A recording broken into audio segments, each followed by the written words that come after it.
All right, other business. We are going to go right into the progress report that our Deputy City Manager, Jake Meshke, will present. Good evening, Mayor, members of the council. First item up is the spring cleanup.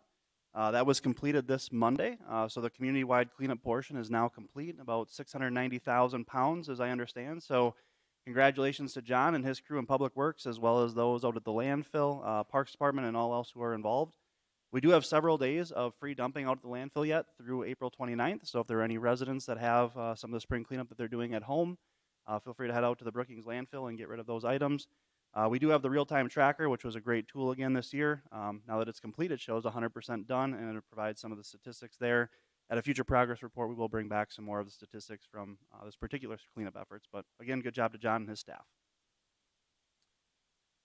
Plenty going on in the public works realm, especially in engineering. One of the things that we've added this year is this Brookings Community Construction Info webpage.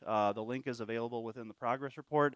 It's also available through the city website if you go to the current initiatives tab, and this provides a good update and overview of all the projects that the city is doing, as well as BMU. So again, kudos to John and Charlie and the collaboration there with BMU to keep our residents informed, which will be a very busy construction season this year. A couple of topics, or a couple of projects specifically, I-29, the work started back up again on April 10th, and we're targeting completion, substantial completion of that in July of this year. 20th Street South, the temporary water has been installed and the street has been closed starting April 17th. That project is targeted to complete in November of 2024. 22nd Avenue reconstruction starting in early May and planning to target completion this year in November of 2023. Engineering again, continuing on University Boulevard starting in May 2023, completing in November of 24. Chip seal will start in August of this year. Overlays will be done by November of this year. Sidewalk repairs are continuing on. The work has resumed and planning to complete those in July of 23. A couple of plans that are being done by the engineering division. Stormwater master plan with a target completion of July of 23. 6 Mile Creek with a target completion of June 2024. There's been a year-long extension requested on that as we look to work closely with FEMA to better understand and develop some of the updated mapping that they're proposing. Floodplain development, we're shooting for the May study session to bring that back to City Council to talk about different floodplain development standards. A number of projects in the solid waste division of Public Works, leachate vault construction. I've been completing some survey, planning to start construction in May with a completion in June of this year. Leachate force main to sanitary sewer, which will be a larger scale project. They're in the conceptual design phase at this point, planning to have the plans completed in this year and construction in 2024 and 2025. There are a number of reports being done out there as well and studies. Solid waste master plan, the draft is being developed as we speak and targeting August of 2023 for finalization and presentation to City Council. Master fill plan, targeting completion of that in October of this year as well.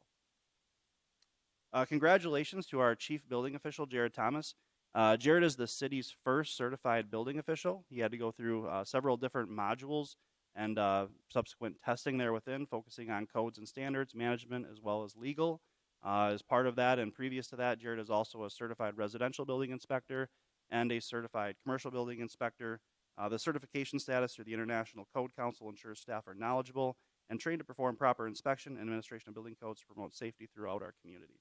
Congratulations again, Jared.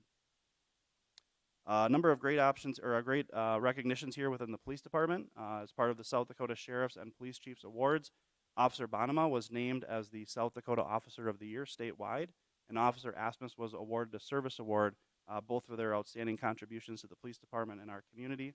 The department recognized our national telecommunicators or our dispatchers on April 9th through 15th. They did a cookout for them and did some other recognition efforts to remind them how vital and valuable they are to our community.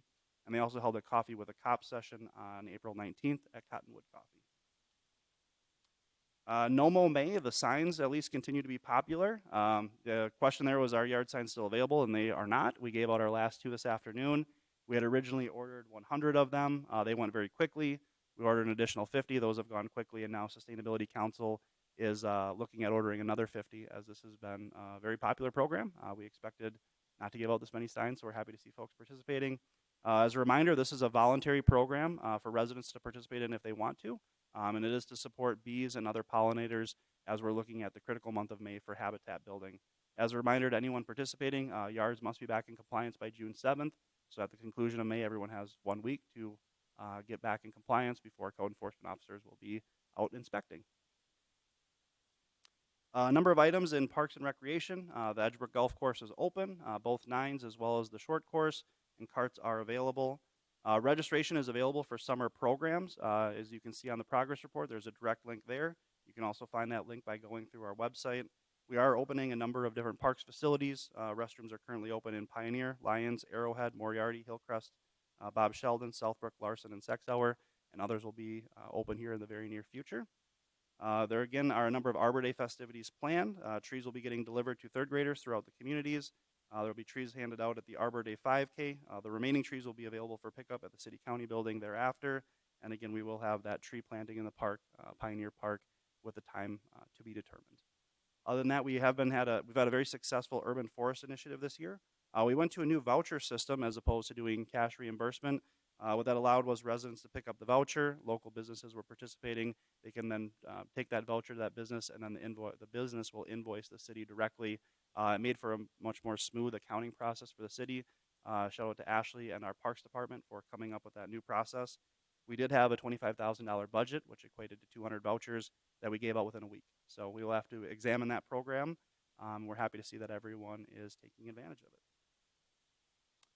it. The library was awarded a national grant through the American Library Association, the Peggy Barber Tribute Grant, and $2,500.